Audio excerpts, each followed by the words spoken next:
Why do some people in power use that power to serve others, while others use the exact same power to serve only themselves? Why do some leaders remain honest, fair, and principled no matter how much authority they accumulate, while others, given the same authority, become corrupt, abusive, and self-serving almost immediately? Is corruption a character problem, something that lives inside certain people from the beginning?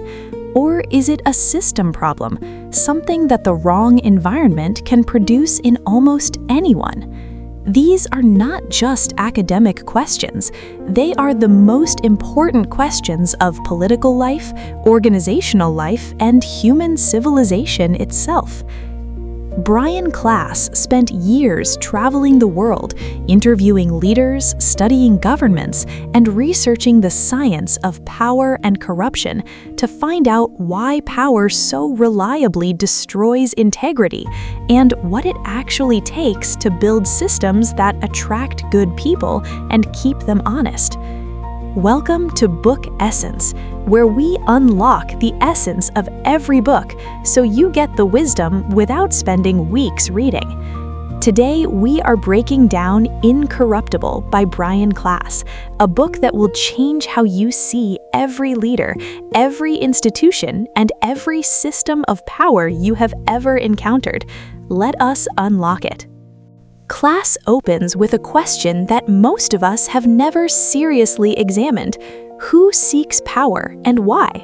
We tend to assume that the people who pursue leadership positions in politics, in business, in institutions are broadly representative of the population. Some good, some bad, mostly somewhere in the middle. Klaas argues that this assumption is dangerously wrong. Power does not attract a random sample of humanity. It attracts a specific type of person, and the more power a position offers, the more it disproportionately attracts people who want power for its own sake. This is what researchers call self-selection, the process by which the nature of a role determines who applies for it. A position of enormous authority with limited accountability and significant personal benefits will naturally attract more people who are drawn to authority, personal benefit, and freedom from accountability. The people who are least suited to wielding power responsibly are often the most motivated to seek it, and the people who would wield it most responsibly, those who are genuinely motivated by service, who are uncomfortable with excessive authority, who would use power for others rather than themselves, are often the least likely to pursue it aggressively. Klaas calls this the selection problem, and he argues it is at the root of why so many institutions end up being led by exactly the wrong people. The problem is not just what power does to people once they have it. The problem begins before they even arrive, in the process that determines who gets there. Even if we somehow solved the selection problem, even if we consistently put good, honest, service-oriented people into positions of power, we would still face a second equally serious challenge. Power changes people. This is not a moral judgment, it is a neurological and psychological reality documented by decades of research. Klaas walks through the science carefully. Studies consistently show that people in positions of power become less empathetic over time. They become less attuned to the needs and perspectives of those around them. They become more focused on their own goals, their own comfort, their own continuation in power. One famous experiment gave participants either high-power or low-power roles and then measured their ability to draw the letter E on their own head in a way that others could read. People in high-power roles consistently drew the E oriented toward themselves, readable to them but backwards to everyone else. A small experiment, but a striking demonstration of how power literally shifts the lens through which people see the world, from other-oriented to self-oriented. Power also activates what researchers call disinhibition, a reduction in the psychological brakes that normally prevent people from acting on selfish impulses. Most people, most of the time, have impulses they do not act on because of social norms, accountability, and consequences. Power reduces all three. This is why corruption is not simply a problem of bad character. It is a problem of unchecked systems that remove the very constraints that keep ordinary selfish humanity in check. Here is one of the most unsettling ideas in the entire book, and one of the most important. We tend to think of corruption as dramatic, a villain in a suit taking a briefcase of cash, making a deal that betrays the public. Klaas argues that most corruption looks nothing like this.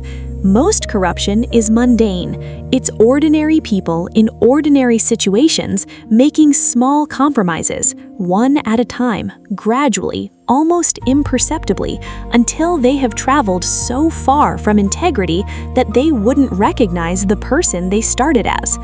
He borrows from the philosopher Hannah Arendt's concept, the banality of evil, the idea that great moral failures are usually not the product of monsters, but of ordinary people who stopped questioning what they were doing.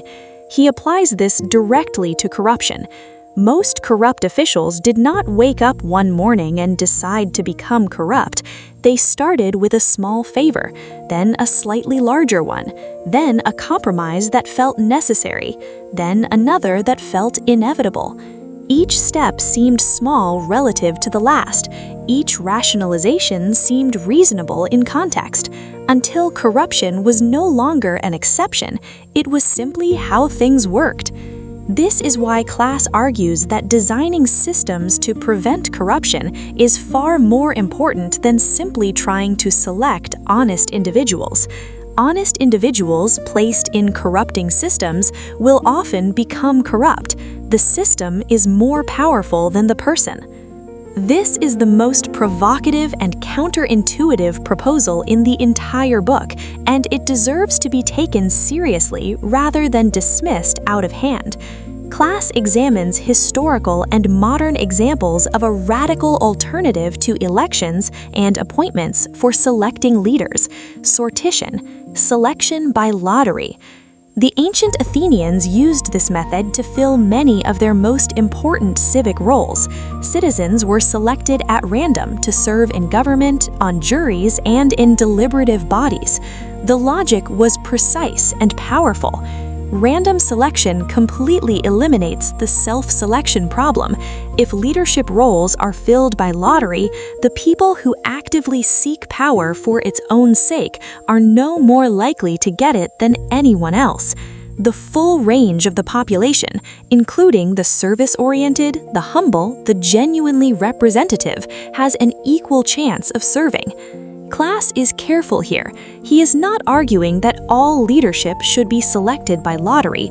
He is arguing that the question deserves serious examination, and that modern democracies have largely stopped asking it. He points to modern examples, citizens' assemblies in Ireland and Canada, where randomly selected groups of ordinary citizens produced policy recommendations that were more nuanced, more honest, and more reflective of the public interest than those produced by elected bodies. Because those citizens had no incentive to distort their conclusions for personal gain or political survival. They were simply trying to solve a problem. The implications are profound. If the problem is systemic, then the solution must also be systemic. Klaas dedicates significant attention to what actually works, what structural features consistently produce more accountable, more honest, more trustworthy institutions. Several findings emerge clearly. Transparency is foundational. Corruption flourishes in opacity. It requires the ability to act without observation, without record, without accountability.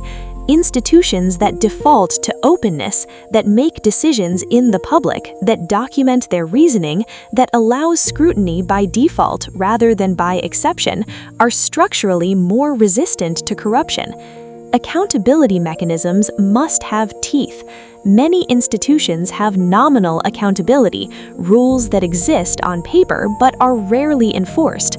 Klaas found that what matters is not the existence of rules, but the consistent, credible enforcement of consequences. Corruption thrives where rule-breaking is common and punishment is rare. Diversity of oversight matters. Single points of accountability, one watchdog, one inspector, one review body, are vulnerable to capture. The most resilient systems distribute oversight across multiple independent bodies so that the corruption of one does not eliminate accountability entirely. And finally, the culture must actively celebrate integrity, not just punish corruption, but genuinely reward and elevate those who demonstrate integrity at personal cost. Systems that only punish corruption create incentives to hide it. Systems that also reward integrity create incentives to demonstrate it. Klaas closes with a question that challenges every assumption we carry about leadership and ambition.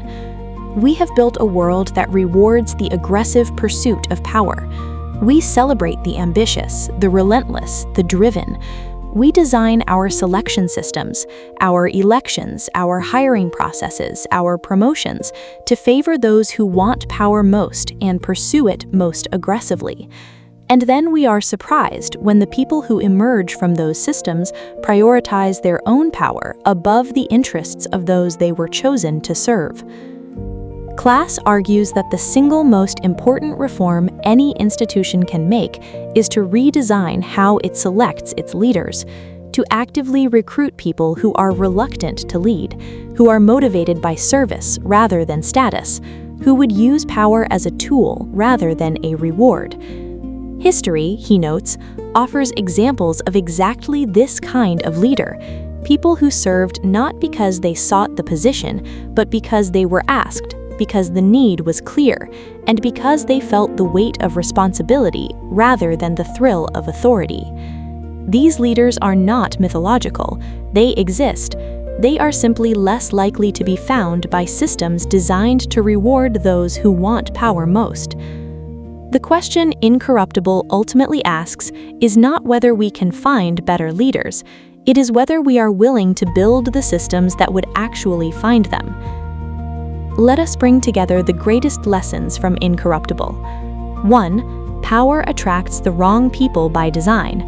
The self-selection problem means that positions of great power disproportionately attract those who want power for its own sake. This is a system flaw, not a character flaw. 2. Power changes even good people. The neuroscience is clear. Power reduces empathy, increases self-focus, and removes the psychological constraints that keep ordinary selfishness in check. 3. Corruption is usually banal, not dramatic. Most corruption is the result of small, gradual compromises, not sudden, dramatic betrayals. Honest people in corrupting systems will often become corrupt. 4. Sortition deserves serious consideration. Random selection of leaders eliminates self-selection bias and produces more genuinely representative governance. It is not a radical idea, it is an ancient one with modern evidence behind it. 5. Incorruptible systems require transparency, real accountability, distributed oversight, and cultures that actively reward integrity, not just punish corruption. 6. We need to redesign how we find leaders. The best leaders are often those least likely to seek power aggressively. Building systems to find them is the most important reform any institution can make. Brian Klaas ends with a reminder that is both sobering and hopeful. Corruption is not inevitable. It is a design failure, and design failures can be fixed if we are willing to be honest about what is actually broken.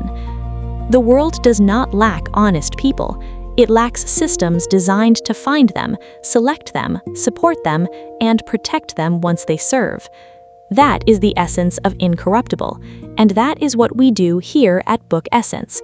We take the world's most powerful books and unlock their wisdom so you can see the systems around you more clearly and perhaps help build better ones. If this video brought you value, please like, subscribe, and share it with someone who cares about the kind of world we are building together. Every week on Book Essence, a new book, a new lesson, a new chance to grow. Until next time, keep reading, keep growing, and keep unlocking your essence. See you in the next one.